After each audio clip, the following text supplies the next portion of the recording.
I'm here.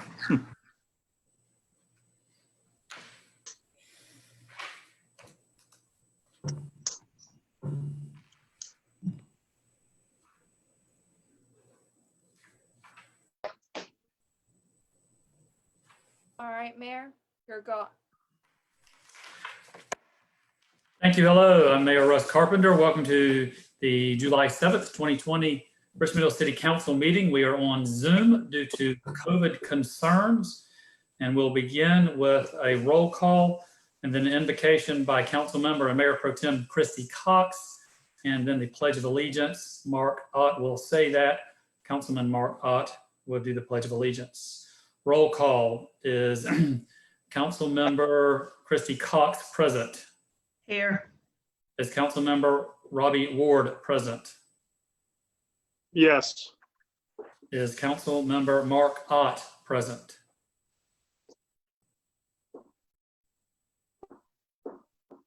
Mark, are you with us? Council Member Ott.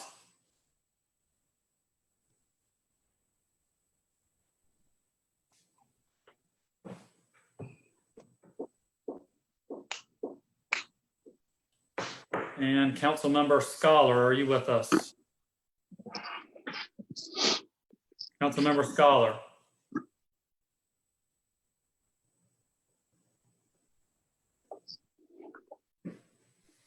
All right, we do not yet have a quorum. We've got a minute, well, it's 7 o'clock now. I'm here. Council Member Scholar, are you with us? I'm here. This is Mark Ott. Mark Ott is with us. Council Member Scholar. Steve's calling me. Hang on one second. Okay.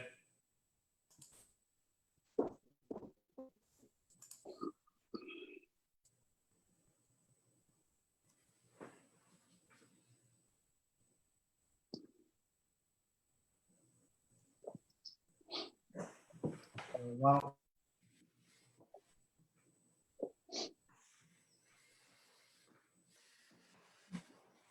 Mayor, I'm gonna put him on speaker on my phone until Maggie can get his situation resolved. But All right. I'm gonna ask him for Steve Scholar. He's here. Councilmember Scholar, can you hear us? Yes, I can. Okay, all council members are present and accounted for. Councilmember Cox, will you lead us in the invocation, and then Councilmember Ott and the Pledge of Allegiance? I'll be happy to. Can we pray? Dear Heavenly Father, Lord, we just thank you for this day, and we just thank you for the opportunity to be here, Lord, to serve you. We just also thank you, God, for the opportunity to use technology, Lord, although it's not our best option here, Lord. We just thank you for being able to do that so that we can still go about doing the city's business, Lord, and allowing our city residents to see what's taking place. We just ask that every decision that's made, Lord, is in the best interest of our residents, and we just ask that you bless each and every person living here in our beautiful city of Richmond Hill. In your precious son's name we pray. Amen. Amen.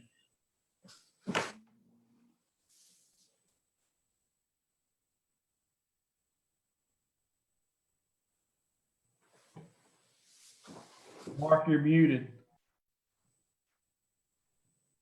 Art, you are muted. Okay. All right. Hear you. I'm just going to, if everybody could just be silent, do the release. I'd appreciate that. The Republic for which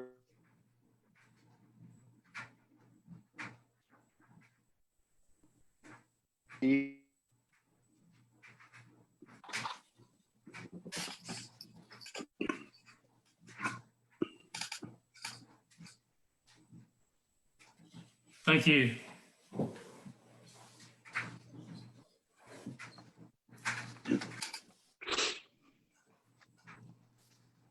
Before we begin with the minutes, I'd like to begin with a statement. Good evening.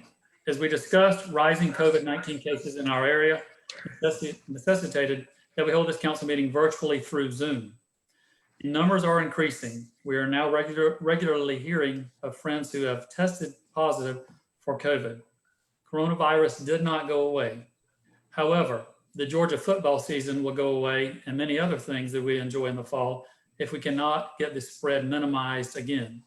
Please Wear a mask when in public settings and socially distance, especially when you're inside. Over the past several weeks, the city of Richmond Hill has deepened its commitment to participating in difficult conversations.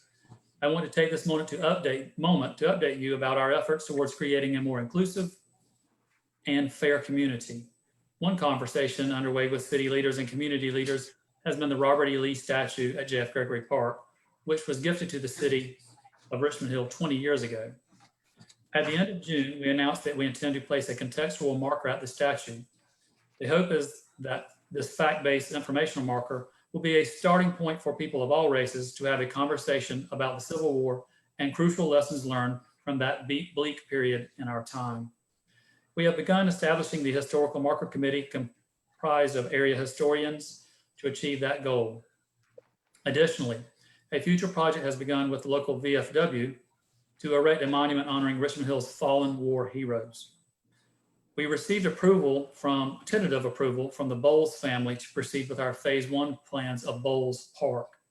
We intend to have shovels in the ground by August to start this exciting project that honors a family that has been and continues to be an integral part of our fabric of Richmond Hill.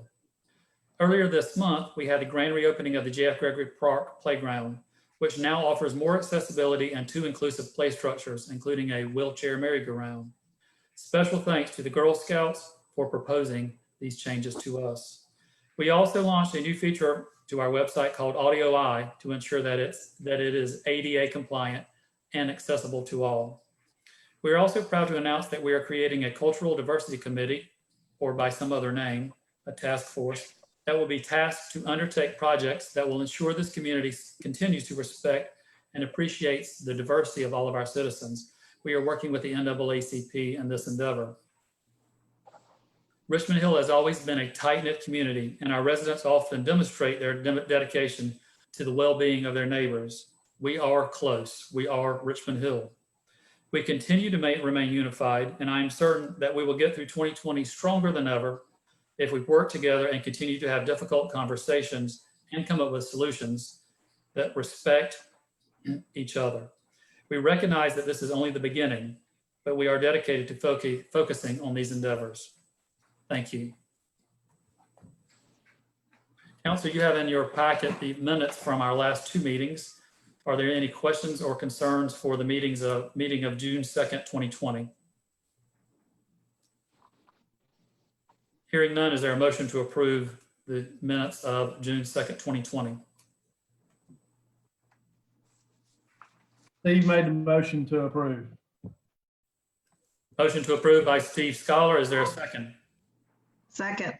Second by Councilmember Cox. All in favor? Aye. Aye. Councilmember Ott. Mark, you are muted again. Sorry, All right. And sorry. Steve, the motion passes. Now, approval of the minutes of the workshop on June 16th, 2020. Is there a motion to approve? I'll make a motion to approve. Motion to approve by Councilmember Ward. Is there a second? A second. Second by Councilmember Ott. All in favor? Scar. Aye. See my picture. The motion carries. I think that second was Scholar. Aye, I can't see the council members on my. that's correct. Okay. Yes, hang on one second, Mayor. Yes, Steve, I can see your picture, but we can't hear you on the screen. Okay. Are we good to proceed? Yes, sorry. With the recent rain and going into hurricane season, we wanted to update residents what we ourselves heard at our workshop last month. We wanted to update residents on our efforts with storm drainage and protecting us from flooding. I'll turn that over to Scott Allison. Scott? Good evening, Mayor and Council. Can everyone hear me okay? Yes. Okay. Maggie's going to put the presentation up on the screen. Then I'll get going.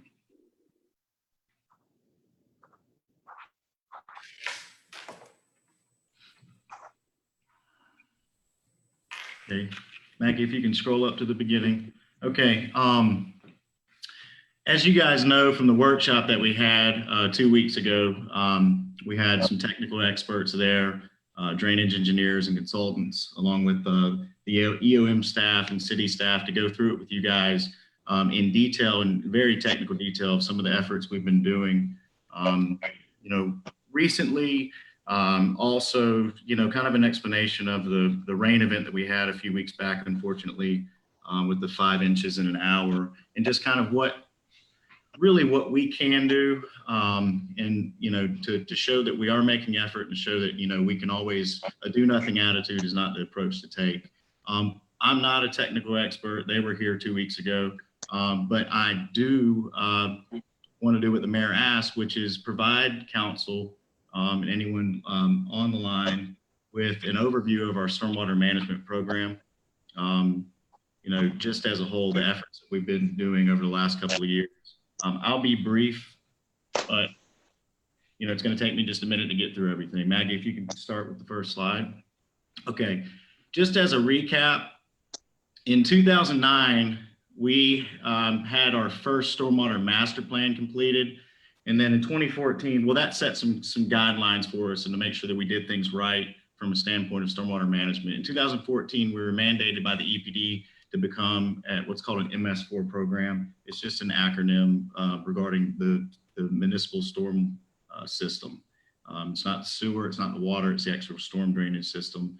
At that time in 2014, it was imperative and mandated that we update a lot of that plan from 2009, adopt some supplemental information for our engineering standards, create what's called a capital improvement plan, which is a fancy way of saying a project list over time, and update our engineering design standard and update what's called our stormwater management plan.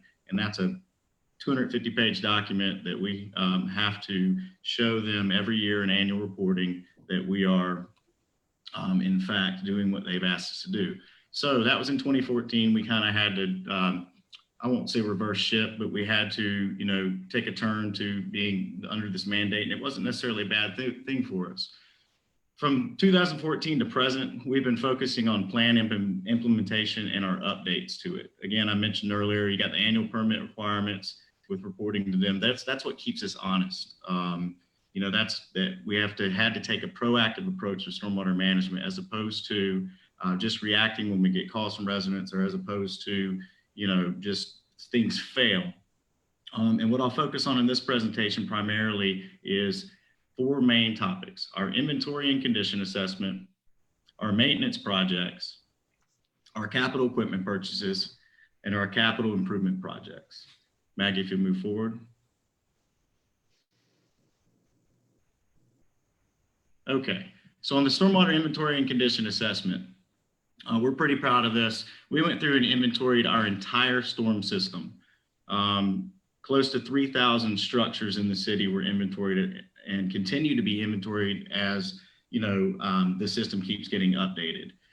What we did is we used GPS for physical location in what's called geographic information system to not just find and show where these structures are and figure out what we have, but also get detailed information of what do they consist of as far as type and size, what kind of condition are they in, quality of the water, is there a maintenance need, and we photo inventoried everything. Next slide, Maggie. This is an example of within our systems what we are able to see from an EOM maintenance side and city staff side and engineering side to that inventory and condition assessment. So within our geographic information system, this tells us if it's an inlet, if it's a junction, if it's an outlet, ditch, pipe. You can click on these structures, and at the next slide,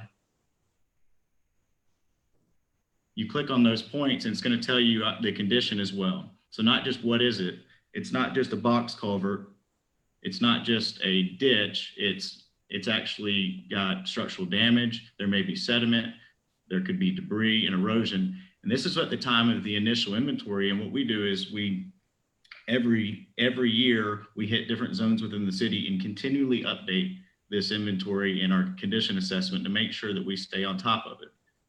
Next slide. So this is an example when you when you look at the condition assessment side, same location of what is there. This shows you what condition is it in.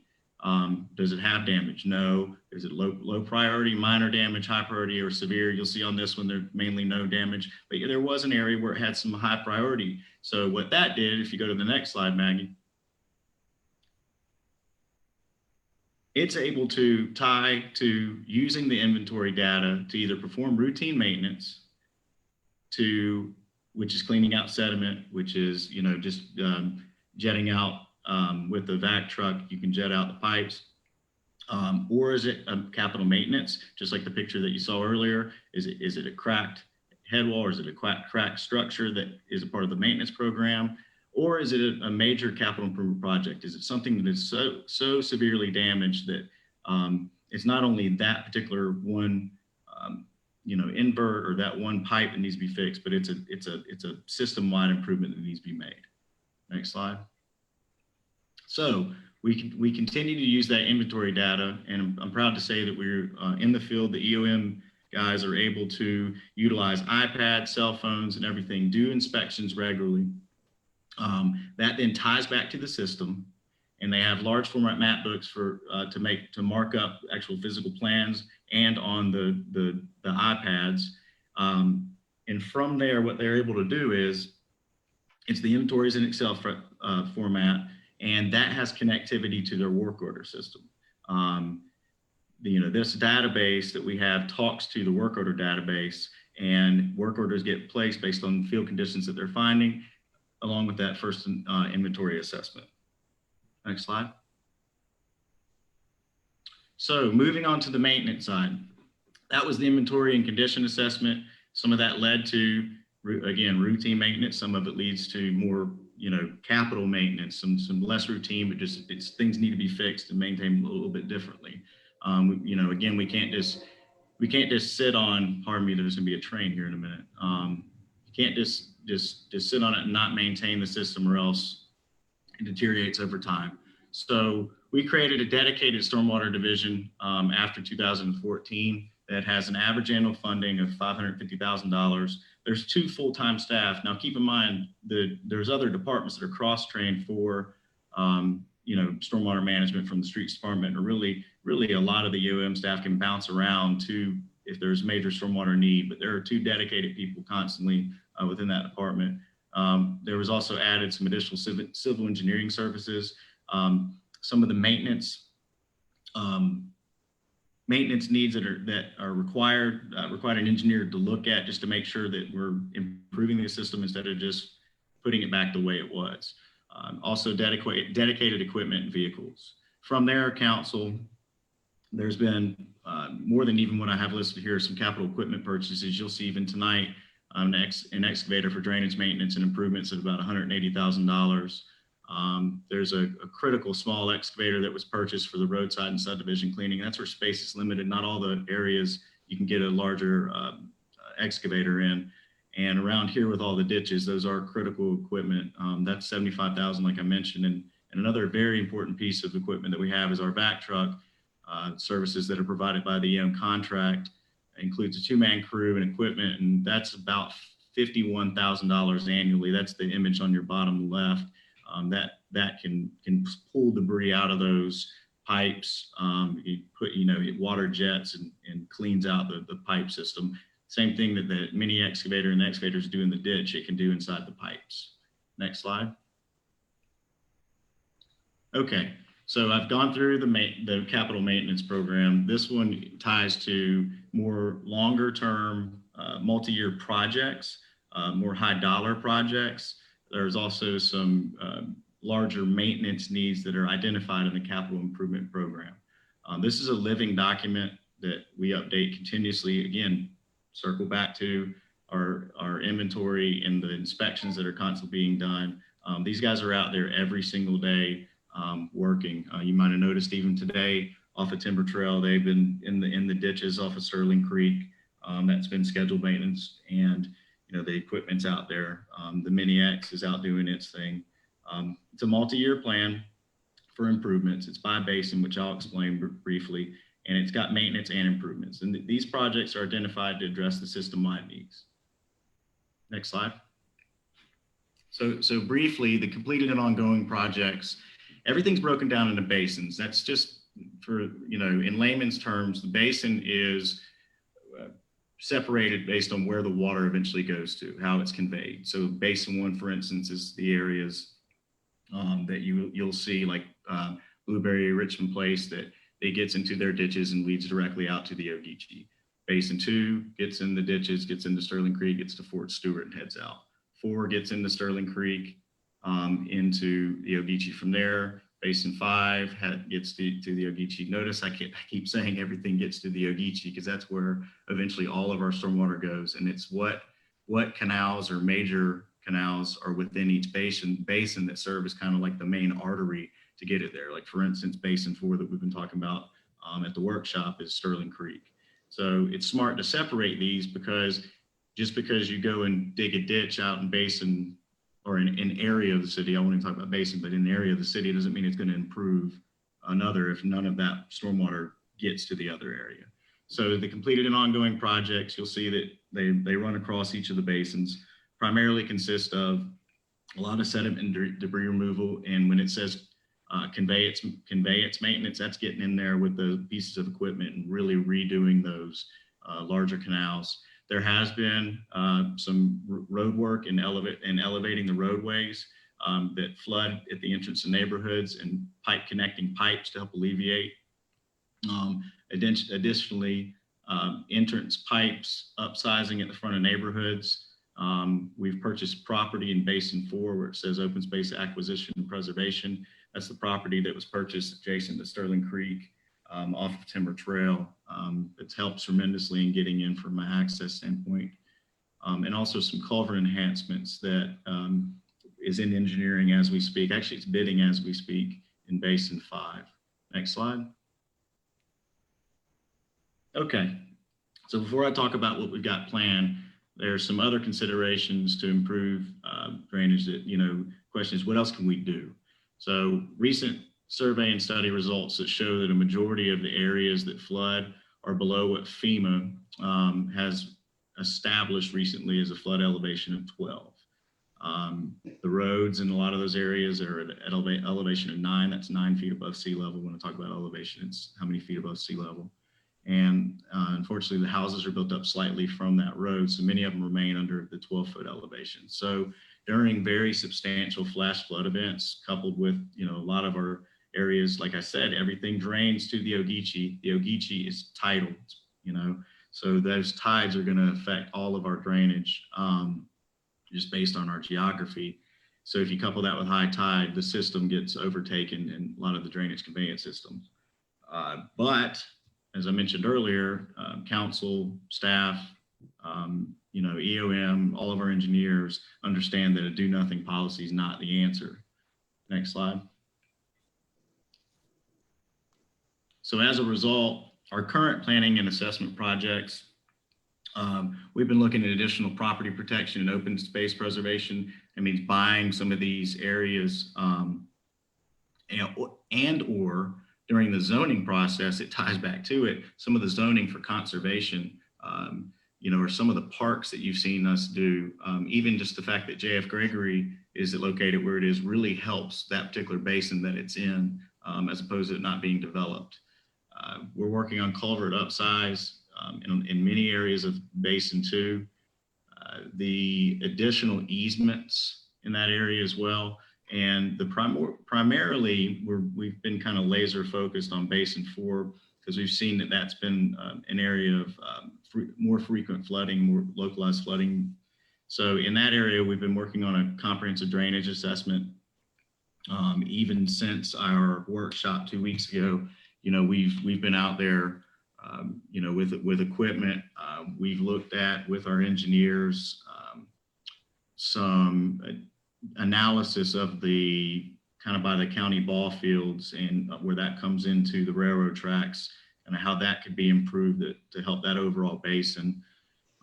We've also looked at the localized flooding improvements. That's kind of within neighborhoods where you have these hot spots of flooding that may not be based on the conveyance system.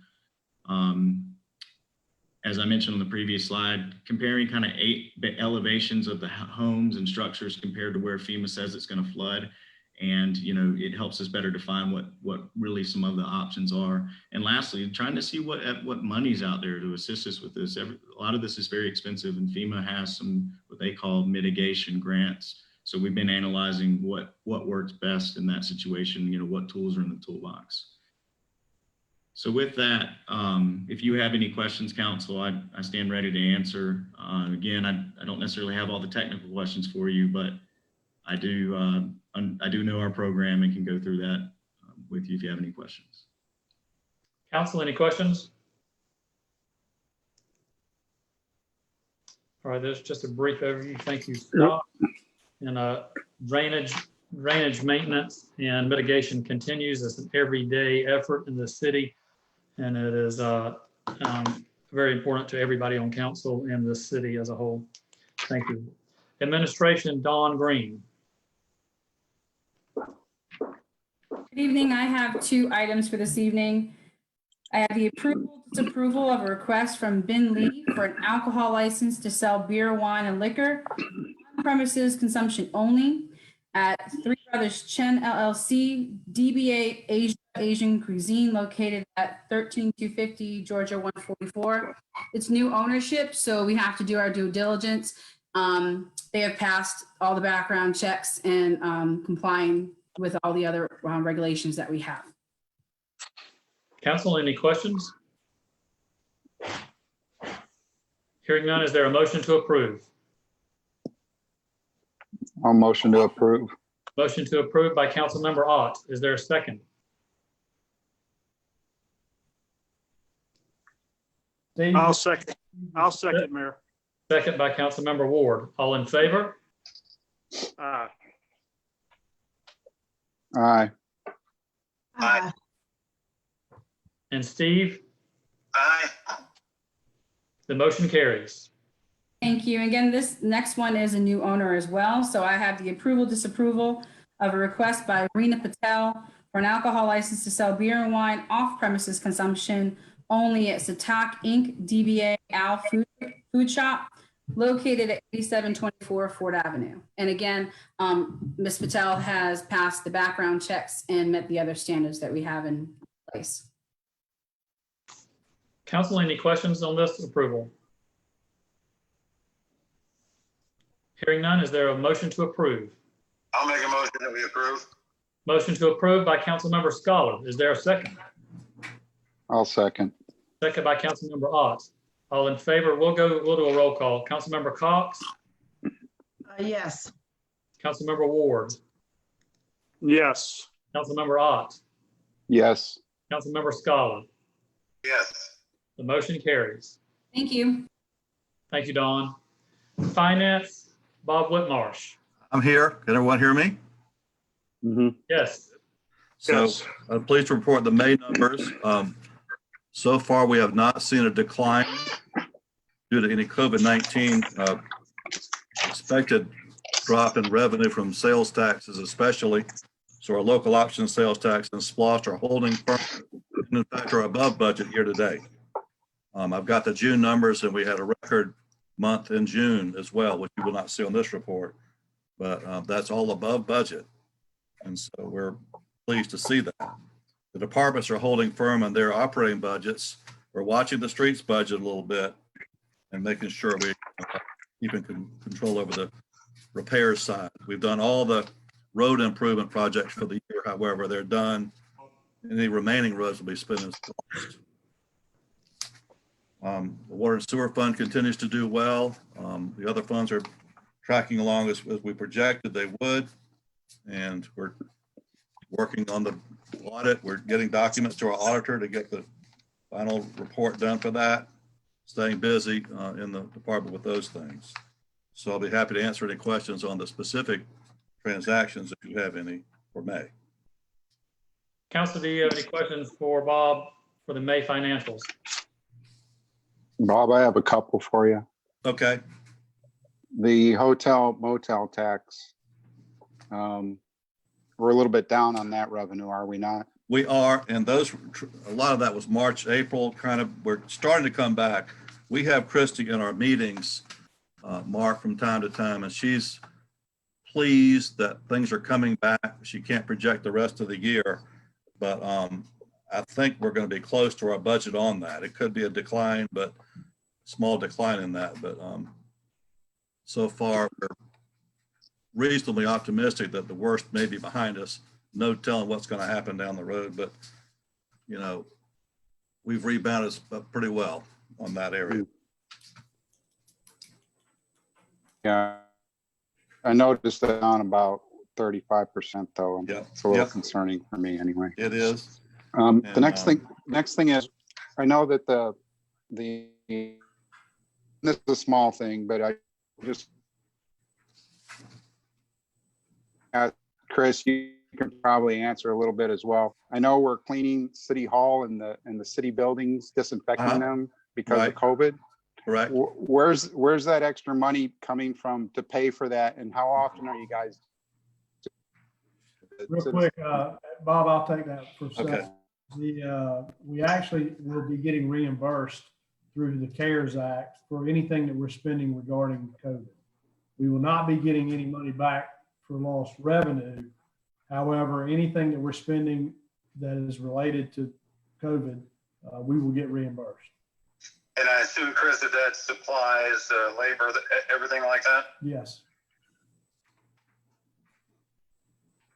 Mask, PPE. So we'll get reimbursed for all those expenditures. Okay. Yeah. Okay, that's good to know. How often are you getting the facilities cleaned? I think we've stepped it up to twice a week now. And we put in a new filtration system that is in all buildings that clean the Dawn's favorite word, droplets. It supposedly cleans the droplets of any kind of virus. So that was probably the main thing we did. That was probably the most important. But you know, fortunately, we're able to keep apart from one another pretty well in City Hall, and everyone washes their hands, and so far so good. But we're clean. We were clean once a week. I think we're up to twice a week now. And I'm going to guess, Chris, that you don't have any current plans to open City Hall to the public. You know, Steve, we talk about it at every staff meeting, and until we think there's a need that we're running into where we're not able to service customers, I think we'll probably continue to stay closed to the public or by appointment only. Yeah. Well, I think that's fine, Chris. I would rather have an ounce of, prevention to make sure that we don't either put our people at risk or put people that are coming at risk. So I'm quite glad to hear it. Having said all that, Dawn, let me ask you, do I understand right that one of your friends was tested positive for COVID? Yes, sir. And you're going to be working from home for a while? Yes, sir. I am waiting for the test results to come back for another person that was in close contact, and I will be getting tested per the DPH recommendation later on this week. Okay. All right. Well, prayers for you. Thank you. Definitely. Council, any other questions? Last question for you, Bob. Okay. The payments to other agencies, I know we have a budget of 150. Right. When normally pay out payments? Well, I think what we're discussing was possibly reducing that by half, but we have not finalized a budget amendment yet. That would be the Downtown Development Authority. So I think they're holding off on asking for more money right now. Okay. Bob, I've got one question. Do you have any Okay. idea when the audit will be finished? I'm thinking mid-August, third week in August, perhaps. Okay. They're not coming into the building. They're working remotely. and Okay, Sending them documents as we can produce them. okay. Thank you. Okay. Council, any other questions about the May financials? Hearing none, is there a motion to approve? I'll make a motion. We approve. Motion to approve by Councilmember Scholar. Is there a second?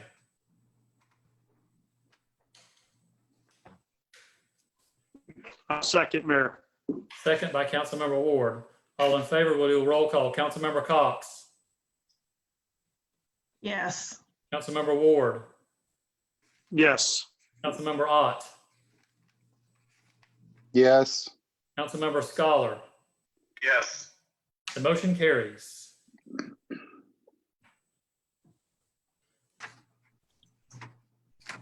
Mayor, I asked Bob to get on here tonight and just, we've got some new stuff on here with So, the new council. overview. I'm just going to let Bob kind of go overview the process that we approved the millage rate for the following year.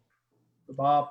So we have a series of steps that are outlined by the state, and we keep in close contact with Caroline Coleman, the tax commissioner for Bryan County, in regard to getting an approval of the tax millage, the digest and the millage rate in time for her to gather the school board, the county, and the city of Pembroke well to take to the state to get the tax digest approved. And in that regard, there's some timetables that we need to follow to make sure that's done on a basis in such way that the tax bills can be generated and delivered to the citizens in a timely manner for payment. And so having said that, we have a tax digest that, as we've talked about, that grew as a component, has two components: the new construction and the value of existing properties. Because of the inflation added growth, we have to disclose in the newspaper an advertisement outlining the 3 public hearings that we're going to have. Now, the first will be this Thursday. It'll be here in the Bryan County News, the official organ of Bryan County. And it's a very minimal rate. We're keeping the millage rate the same. Let me reiterate that. We're not raising the millage rate. However, this is a disclosure required by the Department of Revenue, and there's very little wiggle room on anything you can say other than what they give you to print. So that will be done. And that meeting will be held July 21st. It will be during a workshop 2 weeks from tonight at 6 o'clock in council chambers. So that will be the first public hearing. The next 2 can be done at our regularly scheduled August 4th meeting. And that can be done before the meeting, which will start at 7. So we'll have one, say at 5:30, one at 6. Is that what we have so far now? And those will need to be advertised. The tax digest will be put in the paper as well. So I'll be happy to answer any questions about that if you have any. I've got a question, and really it's a question for Bob, probably Chris, and the mayor, and it really addresses the 800-pound elephant in the room. We talk a lot about making drainage improvements. I think it's fair to say, at least in my mind, that we can't make any significant improvements if we don't increase the millage rate. I'm no proponent of increasing taxes, but has there been any thought to that? And I'm sure no one wants to be the first council that's raised taxes in 20 years, but I don't think we're going to be able to make any significant improvements in our drainage situation if we don't come across some additional revenue. And I don't see any of that happening really unless there is a increase in taxes at some point in the next year, 2, 3, whatever the case might be. And I just wonder if you might be able to address that. I'm going to answer that first.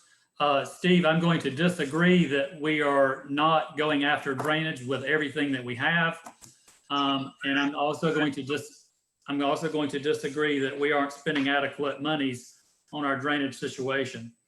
And I'm also going to disagree that raising the millage just for drainage is needed at this time.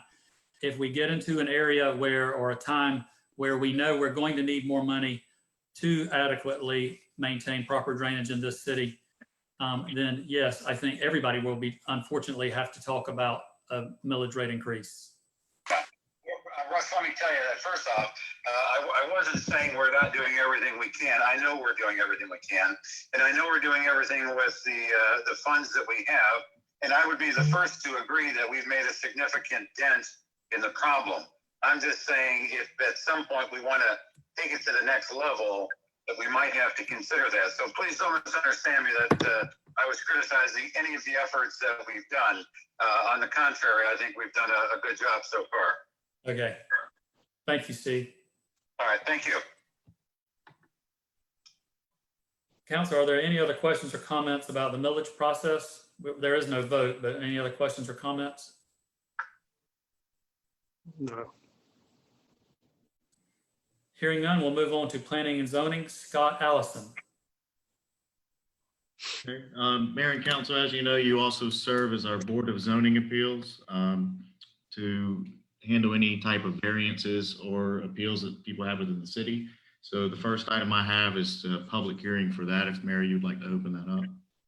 Yes, I hereby open up the public hearing to consider a petition filed with the city of Richmond Hill by Seth Norwood requesting a variance to Article 6. Okay. Mr. Norwood is on the phone.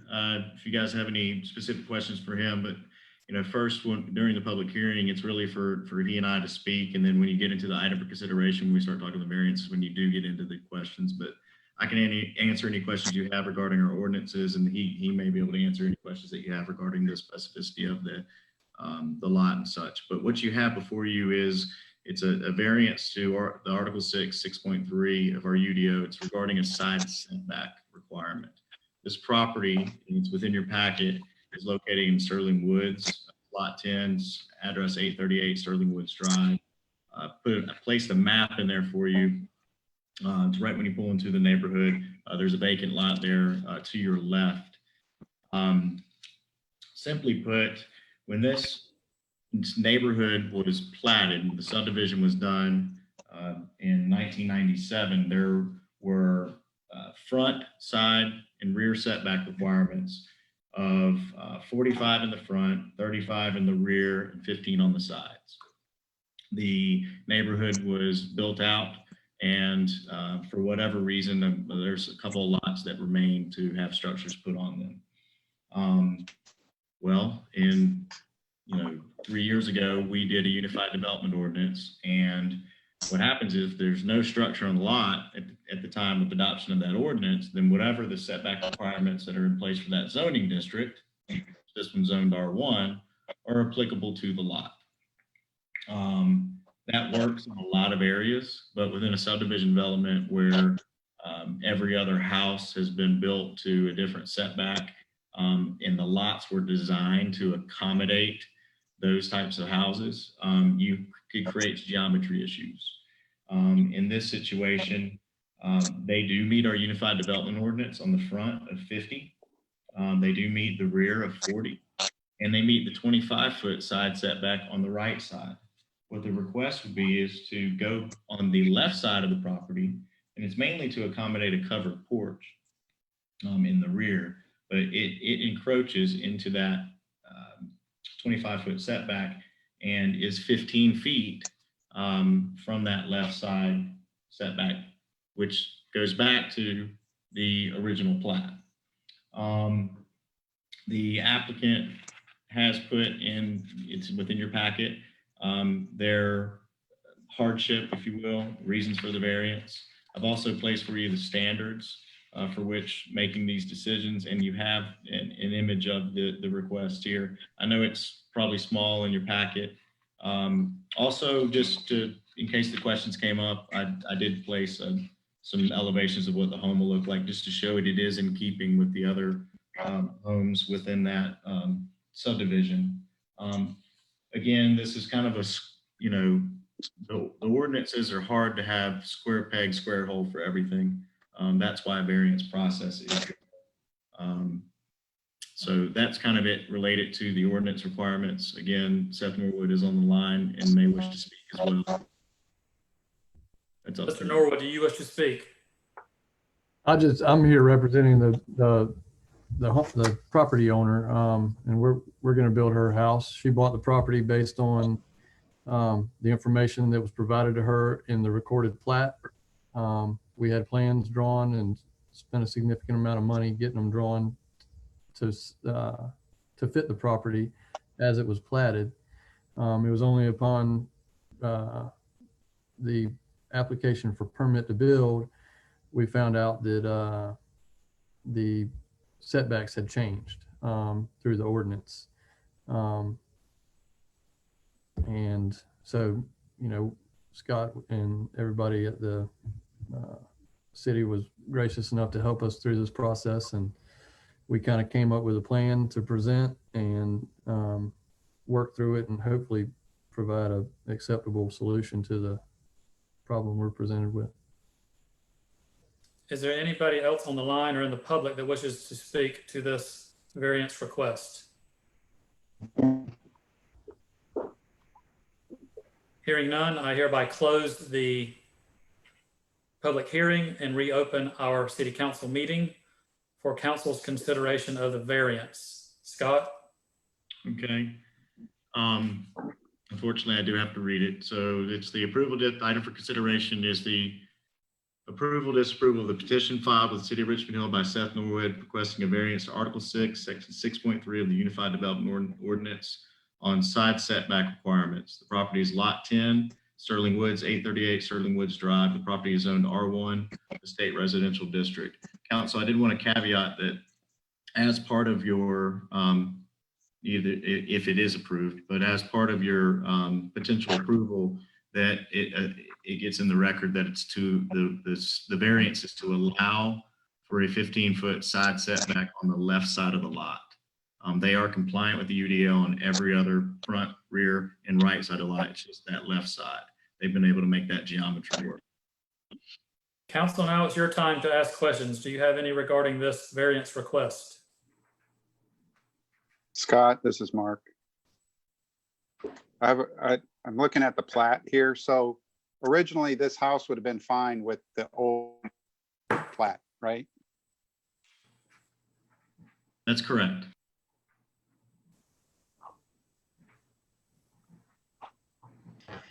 And it doesn't negatively impact anybody around it. It's in keeping with the rest of the neighborhood. All of the surrounding lots were constructed based on the previous setbacks. It's actually going to be further from the road, further from the right side, and further from the rear. They've just been able to make it work by shifting it around from the geometry. As you notice, it's also kind of a trapezoidal shaped lot, so it does pinch it regardless. And as I'm looking at that, because I'm trying to pull it all up on my phone, the darkest line on the left is the property line, right? Yes, the darkest line, the thickest line that has the two dots between the long segments. Right. That's the property line. Okay. What you have there is another dash line that's inside the property. That's an easement that we have. And then what he's showing on the next dash line is the 25-foot requirement. Okay. There's measurements from that, and they can meet the previous 15-foot requirement. Basically, the trapezoidal shaped dash line that you see on the interior that basically falls around the outer edge of the home, that's the current setback. So you see how they encroach into on the left side. Scott, let me ask you, when you posted the property and ran it in the newspaper, did anyone within 300 feet have any comments on the request? No, we've received nothing to the office on that. The lot's been vacant for quite some time, and has been, going to be mowed quite a bit and things like that. But, I don't know if that's a reason why we haven't received anything, but we did not receive anyone speaking, either advocating or for this or against this in the office. Thank you. Council, any other questions? Is there a motion to approve? Make a motion, we approve. I make a motion to approve, Russ. Motion to approve by Councilmember Cox, seconded by Councilmember Ward. We'll do a roll call vote. All in favor? Councilmember Cox. Yes. Councilmember Yes. Ward. Yes. Councilmember Ott. Yes. Councilmember Scholar. Yes. The motion carries. Thank you, everyone. Thank you, Scott, for all your help. Thank you, Mr. Norwood. City Manager Chris Lovell. sir. I have two items up tonight under my topics. The first one's the approval, disapproval to purchase two 72-inch zero-turn lawnmowers from Bobcat of Brunswick for $31,648.10 from Splost 7. If you remember in the workshop, I talked to you guys briefly about the amount of repairs we were making on these two units that we're replacing. So as promised, I'm bringing them to you now to go ahead and purchase. Just a real quick update on the Splost budget. The excavator that we're looking at next was originally in our Splost budget to purchase out of Splost. We have since, because of the expectations of reduction in revenue, pulled that out anyway. And so we had some additional monies left in there once that happened. So we're making the recommendation to put the lawnmower purchases in Splost since the excavators coming out. So in your packet, you have the bid tabulation. We received 3 bids. We're going with the diesel powered engines. We feel like that's going to be a better long-term purchase for the money. So that's, if you got any questions, I'll be happy to answer them. But the purchase is for $31,648.10 from the Splost 7 fund. Council, as you know, we've been considering this for a while. And are there any questions left, though? So Chris, these are diesel, you're saying? Yes. Because the bid tabulation that's in the packet says gas for the Bobcat of Brunswick ones. If you look at it, there's one above it that says gas and one below it that says diesel on the bid tab.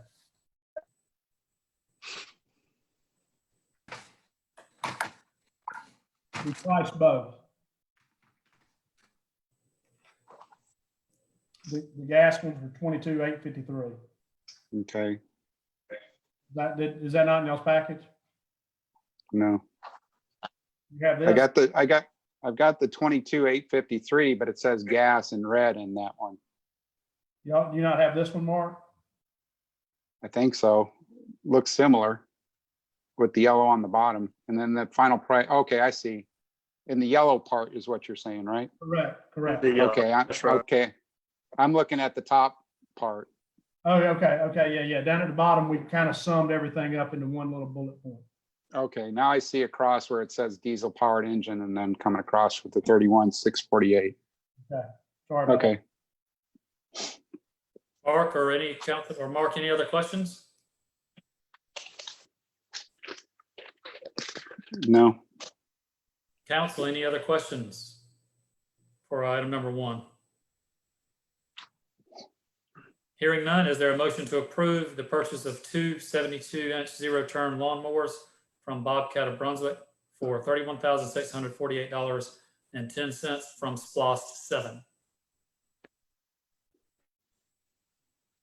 I'll make a motion to approve the new lawnmowers.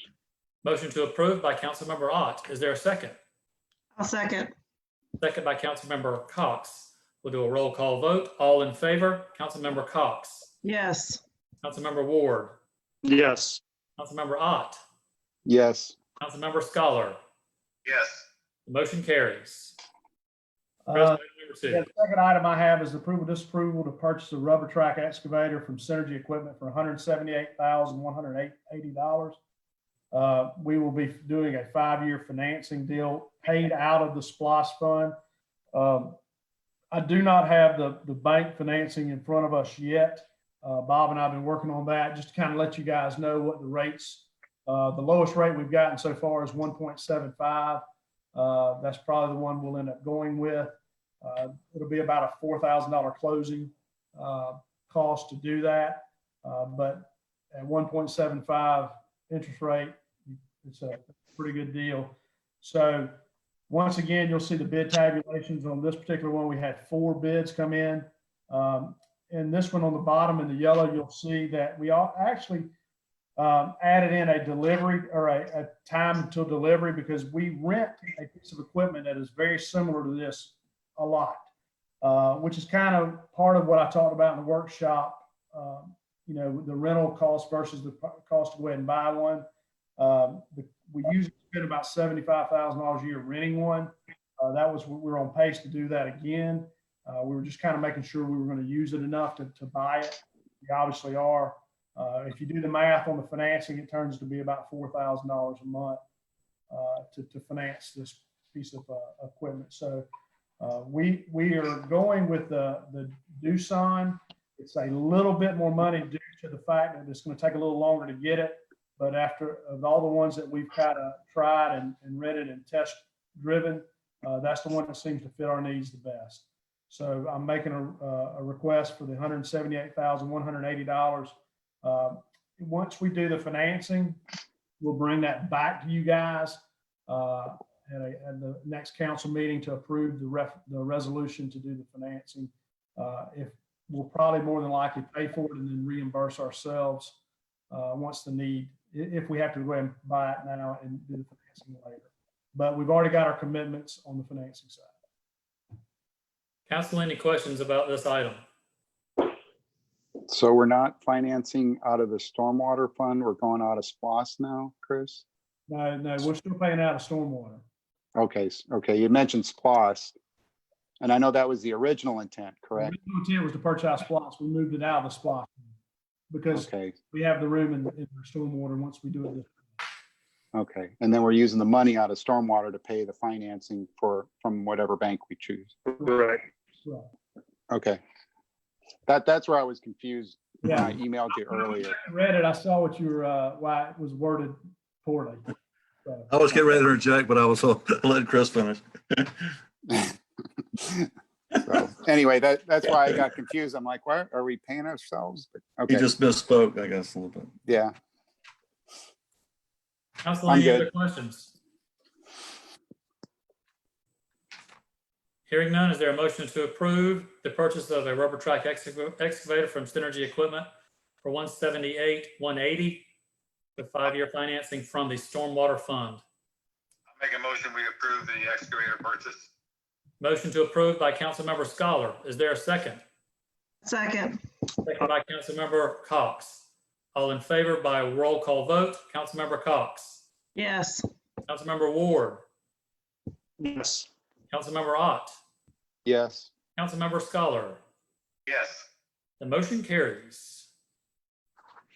New business. Chris, are you going to handle that one? Yeah, I'll handle that. This is just a first reading. There's no action. We're making an amendment to the revenue ordinance of 2020 to assess and levy taxes, service charge, and fees for the city of Richmond Hill for the purpose of raising revenue for the city of Richmond Hill, to repeal all ordinances and parts of ordinances in conflict, and to establish an effective date, and for other purposes connected with revenue in said city. Sometimes we do these things to kind of clean up our revenue ordinance to make sure we don't have any conflicts within it. So basically, we're making changes to Section 3, the false alarms, Section 4, the fire prevention and inspection fees, and Section 5, fire investigations. On the false alarms, we changed it to match the PD. And so I don't know if you guys know, but if someone calls multiple false alarms after a certain amount, they're charged, because we have to go to each one of them. We roll our whole PD or our fire. So we have the ability to charge if we go to a false alarm. I think it's over 3 times. That matches most of the other fire departments in our area. It also matches the city website going forward. Let's see, to charge $100 for a second false alarm in a year would be pretty steep. So this is from Brendan. Last Thursday and Friday, they had a location with 3 false alarms. Basically, what happens is if they got an error, if they have something going on with their system, they may have multiple false alarms. So that would have been $300. So we're trying to make sure we get that fixed where we're not overcharging people for false alarms in those situations. In the fire prevention and inspection fees for Section 4, changes were made to reflect how we've operated since we've actually instituted the fire marshal position, and changes in Section 5, which is the fire investigation. Is once again, since we've got a fire marshal, we need to change how we operate in that scenario. So anyway, that's kind of where we are, and those are the changes that we're making. Once again, this is the first reading, and no action needed tonight, but at the next meeting we will have a vote to approve this. And council, should you have any questions, please get with Chris between now and our next meeting in order to clear up any concerns you may have. Thank y'all. Communications, please follow the city's Facebook page at We Are Richmond Hill and visit our website, www.richmondhill-georgia.gov, for important information about COVID-19 and how it affects you, your family, and this community. Now we have 2 public comments. Public comments are always encouraged, and we have a very good process for this. When we're on Zoom, residents are asked to call in and register their need to speak. Today, that cutoff was at 3 p.m. At 3 p.m. we had 2, Cynthia Hatala and David London. And Ms. Hatala, you are up first. Yes, sir. I would like to thank everyone for what has been done to correct the drain issues. However, as we all know, there is still more we need to do. When I attended the workshop in June, Mr. Allison talked about possibly pinpointing neighborhoods. So I, trying to be proactive, put a very generic post on Facebook, and I had a total, I emailed it to everyone today. The flooding locations by names, addresses, and problems, I sent that to everyone. And then I also, under the problem, I referenced the pictures that people sent me. So everyone, I don't know if you've had a chance to look at it or not. That was a very time laborious endeavor, but I feel that it will help you all when you're talking about pinpointing neighborhoods where the flooding was a problem. I had 47 people that responded to me in writing, and I sent that to y'all with what they said. I had many more people that told me verbally, but if they didn't tell me in writing, I didn't remember. So I only copied the ones that I was told in writing. Hydrology 101, the newspaper article, I'm going to be honest, I was pretty depressed when I read that, because it basically said that what needs to be done, it mentioned options, but that they were too expensive. So I know y'all have thrown around ideas of ways to possibly increase this problem. And I think, you know, maybe we need to get a task force or a group of people together to really look into this. Because as many people know, my house is flooded twice, and after being married 35 years, Mr. Hall and I are in deep arguments because he wants to sell my house and I don't want to sell my house because I love my house. So I really just want to fix the problem if possible. We at the meeting too, we talked about town hall meetings in the future. Because I learned at that meeting that if FEMA claims aren't filed, that neighborhood or that area may not be as much of a problem as we have had, because so many people's houses are paid off and they're not filing claims with FEMA about flooding because they don't have flood insurance. So I think, you know, knowledge, informing people is power. And I think we really need to, you know, with COVID, it's difficult, but we really need to pursue that avenue and make sure people understand exactly what is the problems we're facing and how we aim to correct it.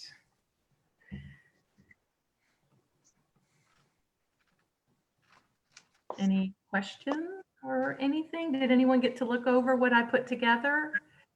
Yes, no? We're in the process of it, Cindy, and we will certainly take all your information into consideration. And you've long worked with us and been very understanding and very helpful in fighting this issue, and we express our gratitude for that, Cindy. Thank you. Okay. All right. Thank you, sir. Mr. David London, are you available? Are you there? Yes, sir. I am here and I am ready. Please proceed, sir. All right. Just before I begin, my name is David London. I live on Stephen Street, and I'm here at City Hall with a few other people. Instead of sharing my comments by myself, because it's not about me, I just want to share with some of the other people in the community that feel likewise. So with that, I'm going to keep myself concise by reading from here. Can I proceed? We Can y'all hear me? We can see you and hear you, David. Thank you. Please proceed. Okay. My name is David T. London. I'm a 17-year resident of Richmond Hill, a member of the NAACP of Bryan County, but I do not speak for the NAACP. I'm a member of the Falcon Group, but I do not speak for the Falcon Group. I'm a supporter of 912 Black Lives Matter, but I do not speak for Black Lives Matter. I am a leader in a number of local and state organizations, but I do not speak for those groups tonight. I'm a husband, father, Christian, educator, West Point graduate, combat veteran of Iraq and Afghanistan, and retired U.S. Army Lieutenant Colonel. But tonight, I speak to you as a Black man, a Black husband, a Black father, and a Black man in Richmond Hill.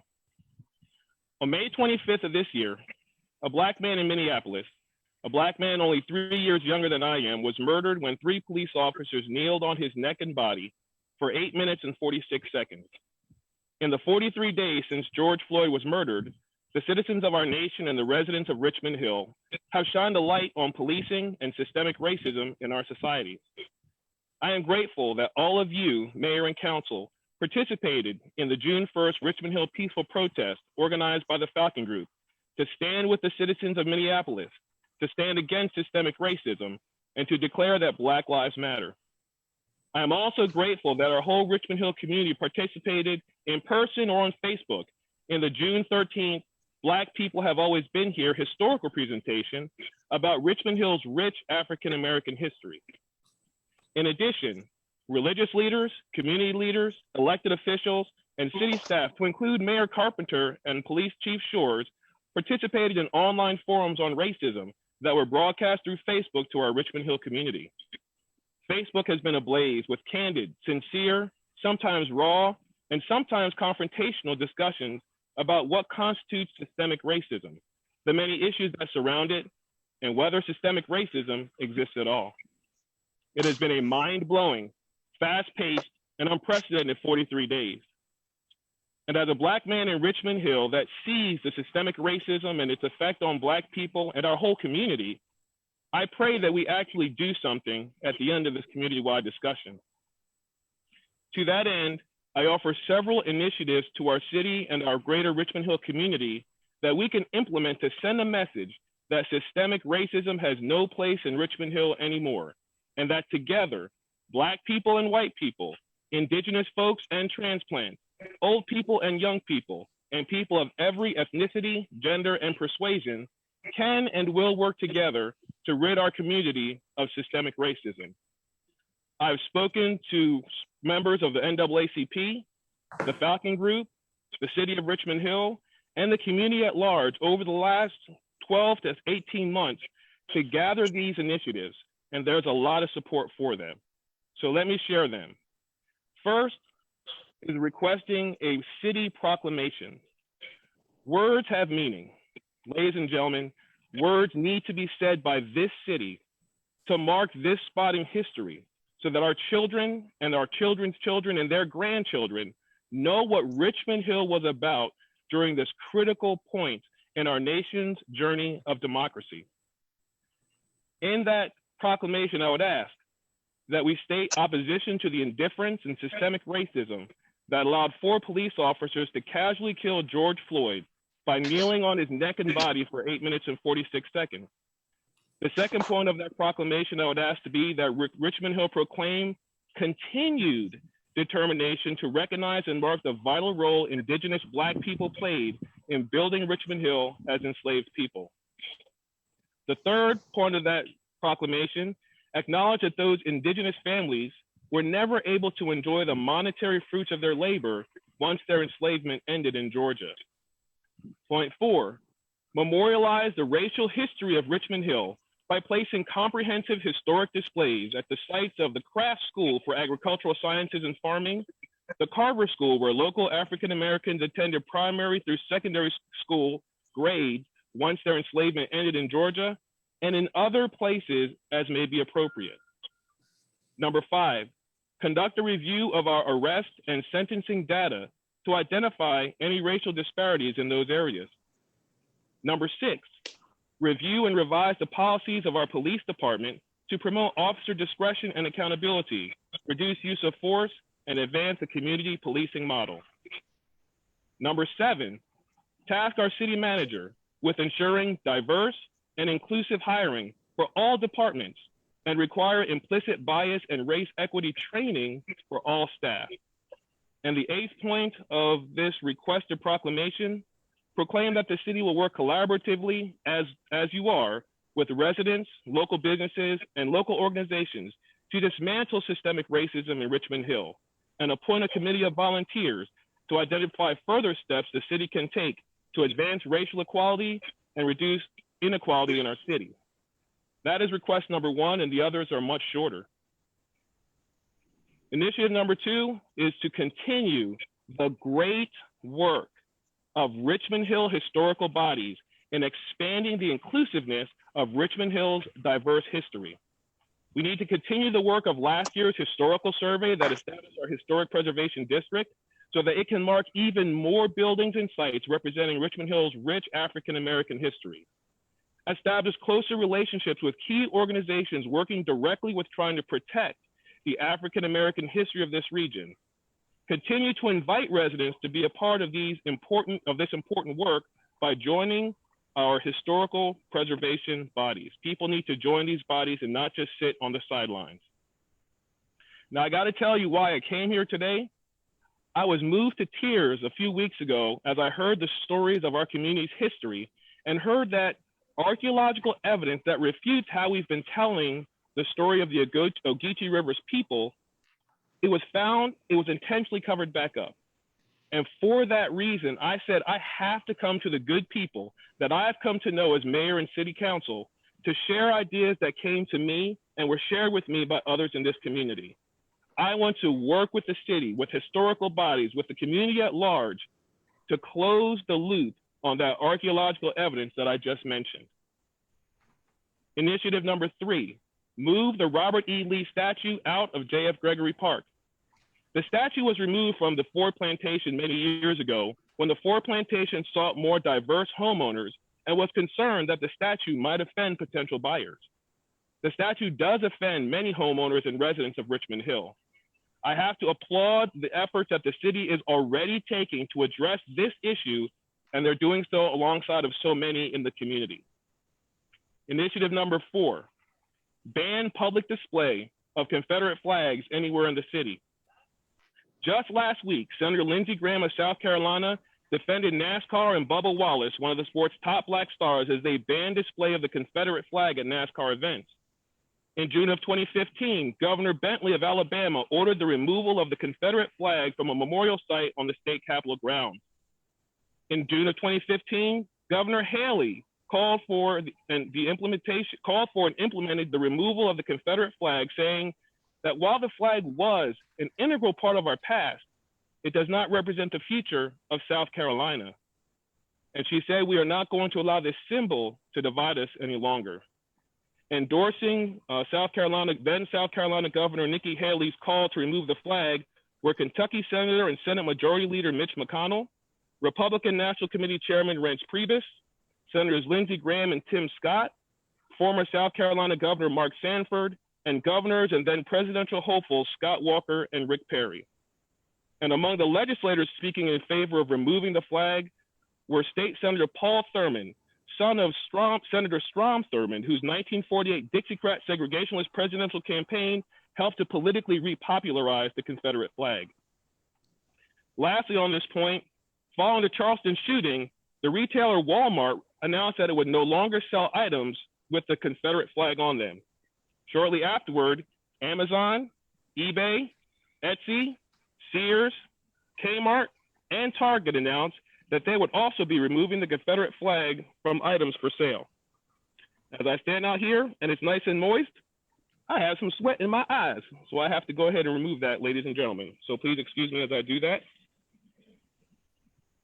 Continuing on, Google pulled the Confederate flag from their shops and did smaller retailers and all 4 of the major manufacturers of flags. Again, we need to ban the display of the Confederate flag anywhere in the city of Richmond Hill. Initiative number 5, erect J.F. Gregory Park monuments to Ellen and William Craft, London Harris, the Reverend Dr. Martin Luther King Jr., and other important figures in Richmond Hill's rich African American history. Our community continues to showcase the history of authentic indigenous African American descendants of slaves through works by our very own Richmond Hill Historical Society and Museum, and the continuing historical presentation series that the Falcon Group calls Black People Have Always Been Here. These showcases demonstrate the importance of these important figures in history and how it will be fitting to erect monuments in honor of their important contributions to the Richmond Hill we enjoy today. 2 initiatives left. Number 6, remove the word plantation from the names of housing areas, streets, and businesses located in the city. Throughout our community and the entire Southeast region, the word plantation harkens back to the days of slavery. Some Black people find themselves unable to even look at apartments or houses that hold that word in the name of the community. Your support and action in removing the word plantation from Richmond Hill names would be a powerful and appreciated statement recognizing the pain that still lingers from slavery. And finally, change the name of Timber Trail Road to Reverend Dr. Martin Luther King Jr. Boulevard. Since our city's first historic MLK parade in 2019, Indigenous residents and transplants alike have expressed a desire to have a Reverend Dr. Martin Luther King Boulevard in Richmond Hill and to have Timber Trail Road renamed to be that boulevard. Historically, once a city holds its first MLK parade, it normally names a street in honor of this civil rights leader. This move would be a physical representation of support for the civil rights Dr. King fought and died for, and its designation today would re-emphasize that his work and the work of our great American democracy is not yet done. Ladies and gentlemen, Mayor and Council, I thank you very much for your patience as I've shared these initiatives. I will go ahead and email these to you so you can go ahead and look at them in detail. I will also post them to my Facebook site and other sites. And although I presented them, they came from the community. I didn't come up with one single idea.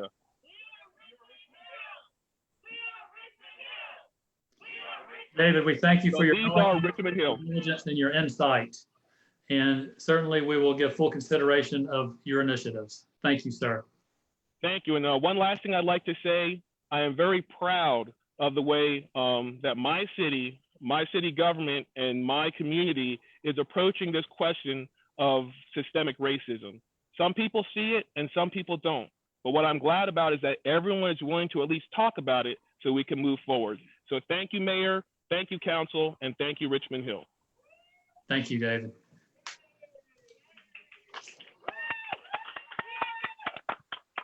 Mayor Carpenter? Yes. I wanted to say also, when I mentioned about a task force or anything, I would be very willing to help in any way with that. And if that's something you want to pursue, I would be willing to help with that. Okay, thank you, Cindy. Hearing no other business, we are at the end of our agenda. Council, is there a motion to adjourn? Motion we adjourn. Motion to adjourn by Councilmember Scholar. Is there a second? A second. Second by Councilmember Cox. All in favor by roll call. Councilmember Cox. Yes. Councilmember Ward. Councilmember Ward. He's on mute. Yes. Councilmember Ott. Yes. Councilmember Scholar. Yes. The motion carries. We are adjourned. Thank you, Council, and thank you, citizens of Richmond Hill. Good night.